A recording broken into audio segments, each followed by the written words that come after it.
Capi, un limonocho para este. Oye, me recuerda mucho a aquel con el que saliste, ese que era en las afueras. ¿Con uno de las afueras saliste? Sí, de Cantarranas, pero ojo, para ser de allí tenía sus 8 apellidos viejo escano. 16 tenía mi abuelo. Él tiene muchos. El viejo esca de toda vida. ¿Cuáles son, pues? Oye. ¿Qué importa? No, pues a ver si conozco a alguno. Martínez Serrano, Pola Gotor. 4.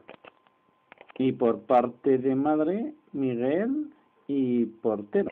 6. ¿Qué pasa? ¿Te has olvidado de los demás o qué? No, es que hablo de mis antepasados y me emociono. El tío Miguel, acuérdate. Rollo.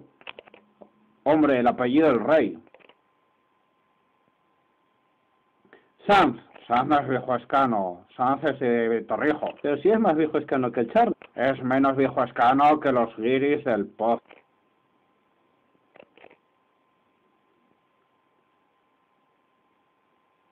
Bueno, si tu nieto tendrá 8 apellidos viejoescanos. Ahora vamos a cenar.